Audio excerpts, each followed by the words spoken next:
예, 여러분 반갑습니다. 지난 시간까지 우리는 이론과 가설, 그리고 이런 이론적 가설을 설정하는 방법에 대해서 살펴보았습니다. 프로그램 개발에 있어서 어떤 가설을 중심으로 해서 이 프로그램을 기획하고 설계하느냐, 이것은 프로그램의 전체적인 방향성과 내용을 결정하게 됩니다.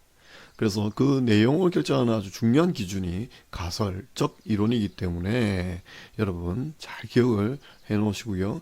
또 이번 시간에 설명할 대안 전략 선택에 있어서도 이런 가설적 이론을 근간으로 해서 우리가 대안을 선택하게 됩니다. 또 대안을 선택하다 보면 우리가 또 가설적 이론들이 변경될 수도 있습니다. 이 두 가지 작업은 프로그램 개발을 위한 초기 세팅 과정에서 첫 번째 단계로서 아주 중요한 단계이니 여러분 끝까지 같이 공부를 해 보도록 하겠습니다. 자, 표가 좀 복잡하죠. 도해가 아주 복잡한 설명은 사실은 아닙니다. 의사결정이라고 하는 것이 얼만큼 중요한가를 제가 한번 도해로 한번 그려놔 봤습니다. 액션트 레트로토피아라고 하는 것은 이것은 회귀한다라는 뜻입니다. 그러니까 과거에서 탈출하지 못하고 과거로 다시 돌아간다.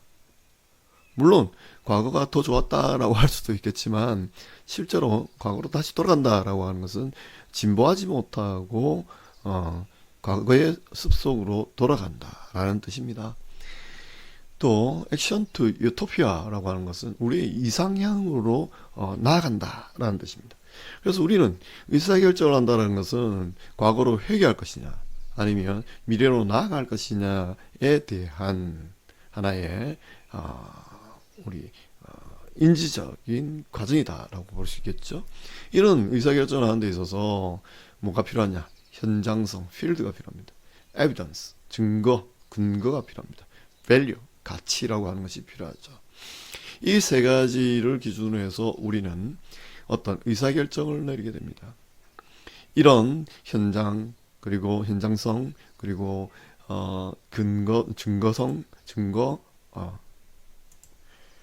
증거, 그리고 가치라고 하는 것은 어디에서 영향을 받냐? 상황과 문제, 지금 현재의 현상과 상황에 영향을 받게 되어 있지요. 그래서 이런 이제 현장성, 근거성, 가치성이 의사결정에 영향을 주고 미래로 가게 되면 선순환적 구조를 계속해서 유지하게 되고요. 과거로 돌아가게 되면 계속 악화되는 경향들이 보여지게 되죠. 그래서 우리는 우리의 발전의 방향들은 오른쪽이어야 할 것입니다. 그래서 지금 현재와 현상과 상황을 바꾸게 하기 위해서 우리는 어떤 의사결정을 내려야 되고 그 의사결정은 미래지향적이어야 된다. 근데 이때 의사결정이라고 하는 것은 대부분 다 대안적, 전략적 접근이다라고 볼 수 있겠습니다. 그래서 우리는 의사결정을 우리가 프로그램 개발 중에 하게 되는데 크게 세 가지 정도의 시각이 있을 수 있겠습니다. 첫 번째, 기술 방법론적 시각. 두 번째, 사회 정치적 시각. 세 번째, 기술 관료적 시각. 이때 관료적 시각이라기보다는 기술 관료적, 전문 기술 관료적 시각이라고 보시는 게 좋겠습니다. 기술 방법론적 시각이라고 하는 것은 합리적 모형에 의한 시각입니다. 합리적 모형이라고 하는 것은 인간은 어떤 의사결정을 하는 데 있어서 상황 판단도 해야 되고 가치 결정도 해야 되는데 상황 판단을 하기 위한 여러 정보들을 충분히 혹은 완벽하게 다 파악해낼 수 있고 그 정보들을 분석할 힘이 합리적으로 분석할 수 있는 능력이 있으며 그 분석 결과를 가지고 우리의 어떤 대안들을 도출해낼 수 있는 합리적 대안들을 도출해낼 수 있는 충분한 역량이 있다라고 보는 것이 합리 모형입니다. 그래서 이것을 기술 방법론적 시각이라고 이야기를 합니다. 그래서 이 합리 모형주의자들은 분석적 과학을 아주 중요하게 생각하고요. 그래서 자료 수집, 계량화 작업, 비용 효과 분석, 비용 편입 분석 등등과 같은 어떤 아주 수량에 관련된 논리적 체계들을 아주 중요하게 생각을 하는 사람들입니다. 두 번째, 사회정치적 시각은 점증모형입니다. 점증모형은 합리모형을 싫어합니다. 무슨 말이냐면 인간은 합리적이기도 하지만 비합리적인 존재이기도 하다라고 봅니다. 그래서 인간이 가지고 있는 비합리성에 대해서 조금 더 포커스를 맞춥니다. 우리가 어떤 상황과 현상에 대해서 모든 정보를 파악을 해낼 수 있는가라는 본질적인 질문들을 던지는 것이죠. 그랬을 때 인간은 우리가 알고 있는 지금 현재의 상황과 현상에 대해서 인간은 모든 정보를 다 파악해낼 수 없다. 그리고 그것을 분석을 할 수 있는 힘도 사실상 없다. 그렇기 때문에 중요한 것은 뭐다? 상호작용이 중요하다. 그래서 사회정치적인 시각이라고 하는 것입니다. 그래서 조직 내외부의 환경 속에 있는 정치성과 사회적 요소들을 부각시키는 사람들입니다. 세 번째, 기술관리적 시각은 두 가지 위에 있는 시각들을 혼합한 방식입니다. 혼합모형입니다. 그래서 분석적인 것도 중요하고 상호작용적인 것도 중요하다. 두 가지 다 적절히 활용해야 한다 라고 봅니다. 그랬을 때 가장 좋은 의사결정을 낼 수 있다. 여기에서 한 가지 설명하지 않고 있는 이론적 체계가 있는데 초합리적 모형도 있습니다. 실제로 프로그램 개발을 하는 데 있어서 대안 전략들을 구상을 할 때 우리가 이런 기술 반복론적 시각, 그러니까 자료 수집하고 계량화시켜서 분석적으로 대안 전략들을 개발하는 경우도 있고요. 사회정치적으로 우리가 더 나은 방법이 뭘까라고 의논하고 토론을 통해서 우리가 어떤 결정들, 대안 결정을 할 수도 있고요. 두 가지를 다 사용할 수도 있고 또 하나는 더 직관에 의해서 우리가 대안을 수립을 할 수도 있습니다. 위험성이 너무 크다라고 주장이 많이 되어지기 때문에 비판이 많이 되어지기 때문에 좀 많이 활용하고 있지는 않지만 현실적으로는 사회 정치적 시각과 초합리주의적 시각이 상당히 많은 영향력을 미치게 됩니다.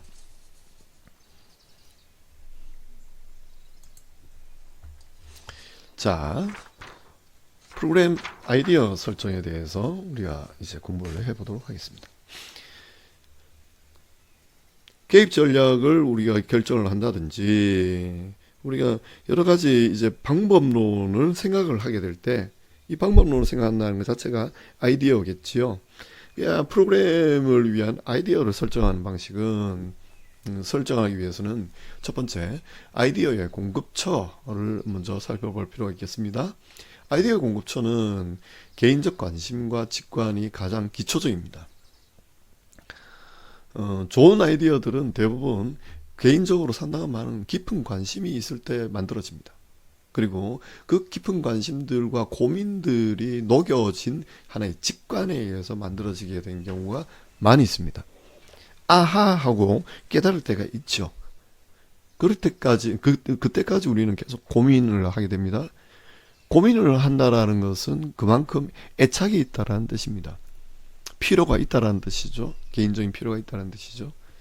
그래서 프로그램도 마찬가지입니다. 사회복지 프로그램도 사회복지사 그 개인의 관심, 이때 관심이라고 하는 사적 관심이기도 하지만 이 관심이라고 하는 것은 내가 정말 소중하게 여기는 사람들에 대해서 이 문제를 해결해 보고자 하는 어떤 의지를 이야기를 합니다.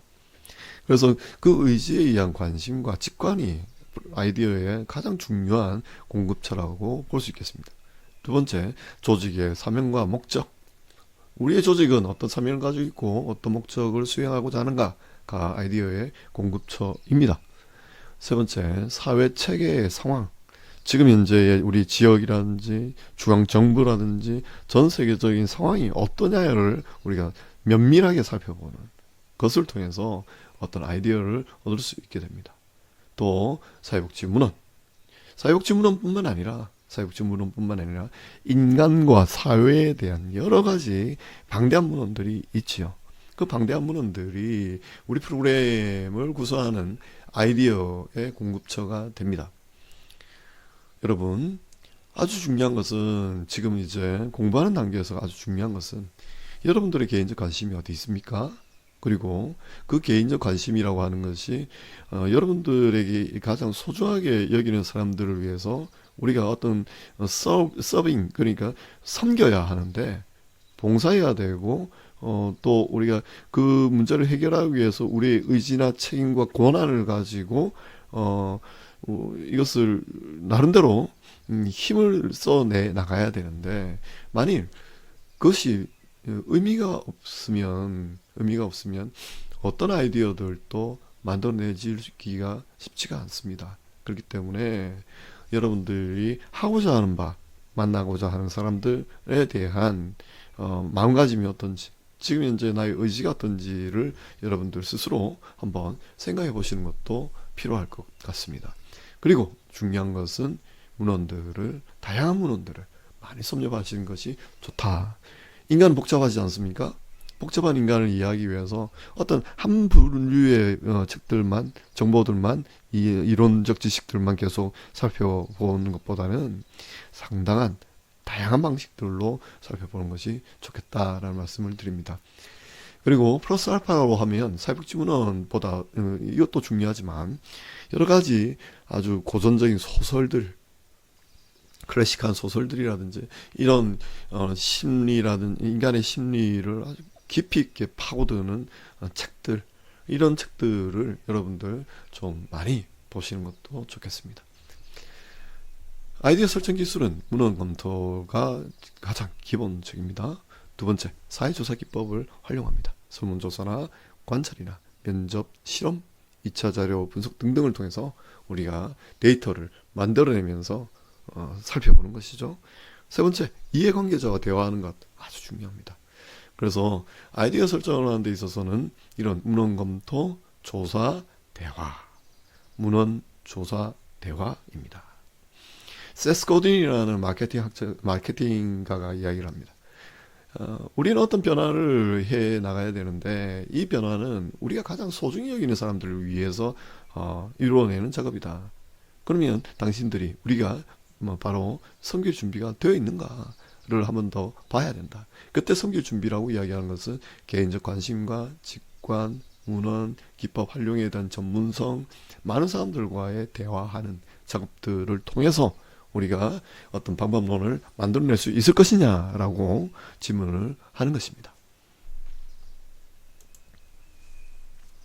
그래서 우리는 아이디어라고 하는 것을 이 IDEA라고 하는 것을 각각의 약자를 따서 아이디어라고 할 수도 있습니다.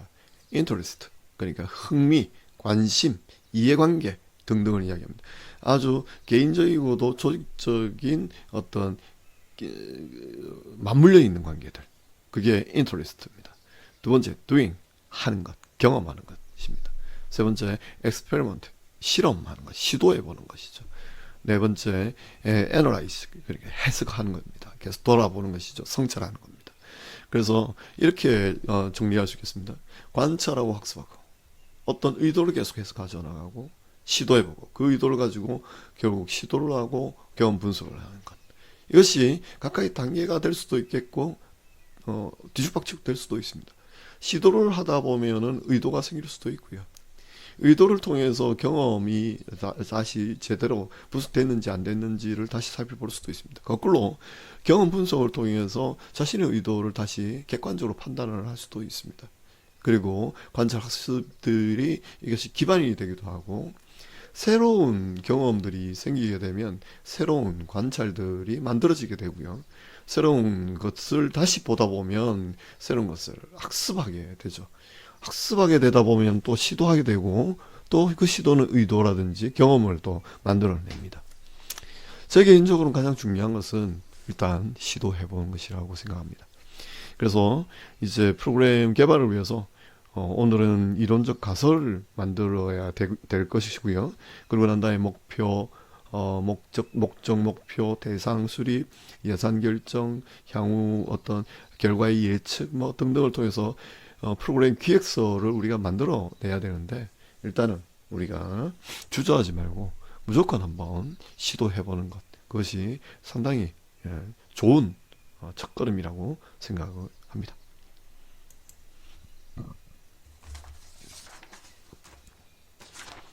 자, 우리 사회복지 활동, 실천 활동의 어떤 개입 전략, 실천 활동을 이제 개입 전략이라고 하는데요. 이런 개입 전략의 특성은 크게 세 가지입니다. 생태 체계적 관점, 클라이언트 중심의 접근, 그리고 강점 관점, 임파워먼트나 역량화, 뭐 이렇게 이야기하는데, 늘 들어보셨던 이야기죠. 그래서 여기에서는 간략하게 정리하고자 합니다. 생태체 체계적 접근이라고 이야기하는 것은, 우리 인간은 환경 속의 존재이자 환경을 바꿀 수 있는 존재이다. 그래서 환경과 인간 간의 상호작용도 중요하다라고 보는 관점이고, 또 생태 체계적 접근의 두 번째 중요한 것은, 우리들 이 사회 체계들은 여러 가지 사회 체계들로 이루어져 있는데, 하부 체계들로 이루어져 있는데, 이 하부 체계들이 각각 서로 영향을 주고받는다. 그래서 그 영향을 주고받는 것조차도 우리는 관심을 기울일 수 있어야 한다. 그래서 개입 전략을 구사할 때는 환경 속의 인간, 환경을 변화시키는 인간, 그리고 각각의 사회 체계들의 조정과 균형 유지를 위해서 어떤 전략들을 만들어낼 것이냐를 우리가 고려한다라고 보시면 되겠고요. 클라이언트 중심의 접근이라고 하는 것은, 사회복지사 클라이언트는 적극자와 수동자의 관계가 아니라 서로 참여하는 관계다라고 본다라는 것이죠. 그래서 동반자적 관계를 가지고 있다라고 봅니다. 그래서 클라이언트의 자기 결정을 기반으로 해서 문제와 욕구를 해결하기 위한 기회와 자원을 확대하면 할수록 클라이언트 스스로가 문제를 해결할 수 있는 능력을 가진다라고 봅니다. 그래서 클라이언트 중심의 접근에서 가장 중요한 것은 자기 결정의 원리라고 볼 수 있겠습니다.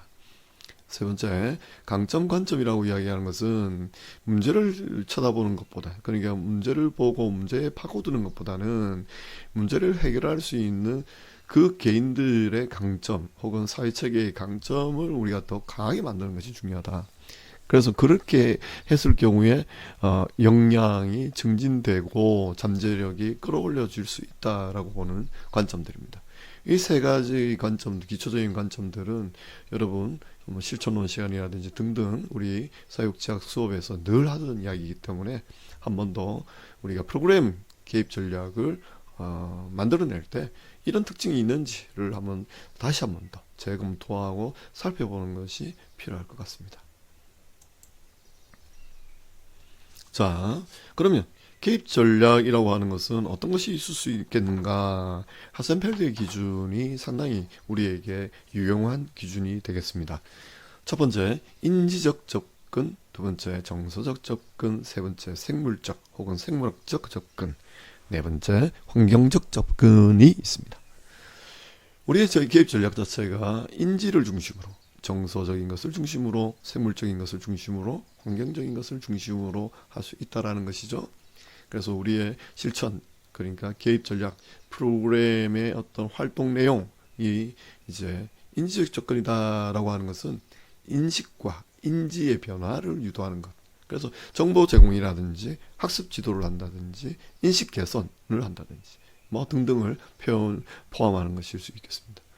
그래서 우리가 지역 아동센터에서 저소득층 아동들이 돌봄의 기회나 아니면 학습의 기회가 적기 때문에 지역 아동센터에서 우리가 학습 능력을 증진시킬 수 있는 프로그램을 만들 수 있겠죠. 그렇게 됐을 때는 인지적 접근이라고 볼 수 있겠습니다.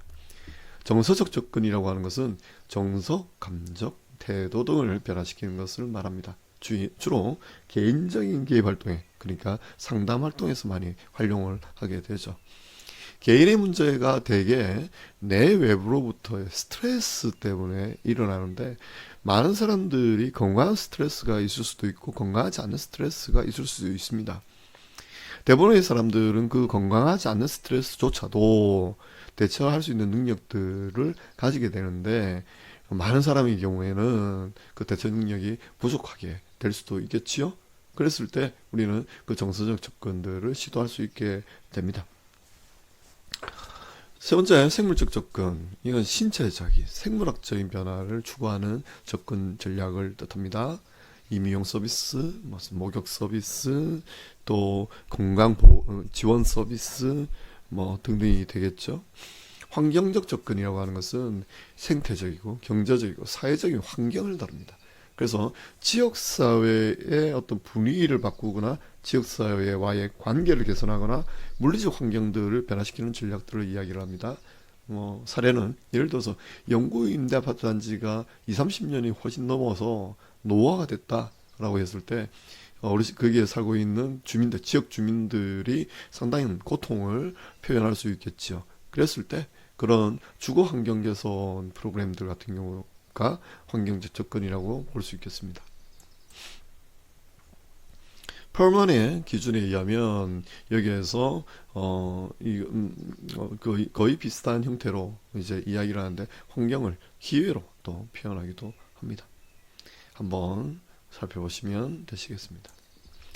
자, 그러면 우리는 대안 선택을 할 때 기준이 있어야 되는데 그 기준이 무엇이어야 되냐? 첫 번째, 타당성 기준. 두 번째, 실행 가능성 기준이 있습니다.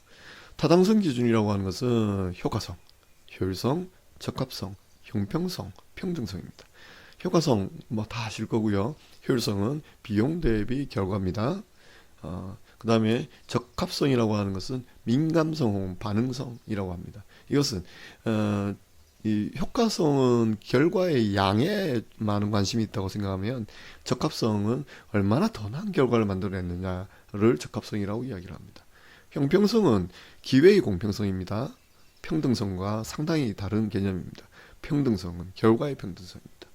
그래서 우리가 이런 대안 전략들을 선택을 할 때 프로의 목적을 달성할 수 있는, 기여할 수 있는 대안인지 효과성, 효율성, 적합성, 형평성, 평등성 등을 적절하게 고려를 하면서 우리가 선택을 해야 된다. 하지만 이 5가지를 모두 만족시키는 대안은 존재하지 않을 겁니다. 왜냐하면 효과성과 효율성은 같이 이렇게 증진되면 좋으나 역진될 때가 상당히 많이 있거든요. 상충될 때가 많이 있거든요. 형평성과 평등성도 마찬가지입니다. 그렇기 때문에 우리가 이 선택 기준들 중에 효과성을 우리는 중시할 것이냐, 효율성을 중시할 것이냐, 미리 우리가 먼저 이 기준들의 우선순위를 먼저 설정을 하고 대안을 선택을 하는 것이 더 낫습니다. 현실적인 방법입니다. 그리고 실행 가능성입니다. 기술적 실행 가능성이라고 하는 것은 우리의 인력의 수준, 또 자원을 동원했을 때 지식과 기술을 가지고 있는 사람들도 동원하겠죠. 그랬을 때 우리는 이런 과업들을 충분히 해결할 수 있는 지식과 기술, 자격 혹은 권한 이런 것이 있느냐를 이제 기술적 실행 가능성이라고 합니다. 두 번째, 경제적 실행 가능성. 실제로 이런 경제적 자금, 그러니까 이 프로그램을 운영하기 위한 기금이라든지 자금이 충분한가. 세 번째, 이용자 확보의 여부입니다. 이용자 확보의 여부는 현실적으로 상당히 많이 맞닥뜨려지는 상황입니다. 사회복지 영역에서 이용자들이 상당히 많이 있을 때도 있고요. 이용자들이 없을 때도 있습니다. 아니면 그 이용자들 자체가 이 프로그램에 참여하지 않으려고 정하는 경우도 많이 있을 수 있습니다. 네 번째, 사회윤리적 실행 가능성. 이 프로그램 자체가 사회윤리적으로 타당한가를 따지는 것이겠죠. 네 번째, 정치적 실행 가능성입니다. 정치적 실행 가능성은 조직 내부의 어떤 정치적 상황이라든지 외부의 정치적 상황들까지도 고려하는 실행 가능성들입니다. 이 5가지 기준에 관련돼서는 다음 시간에 또 더 보강해서 제가 설명을 드리도록 하겠습니다. 자, 우리 제5장 사회복지 프로그램 개발을 위한 이론 수립과 대안 전략 선택이라는 제목으로 우리가 3시간 동안 같이 함께 했습니다. 수고 많으셨습니다. 고생했습니다. 다음 시간에 또 뵙도록 하겠습니다.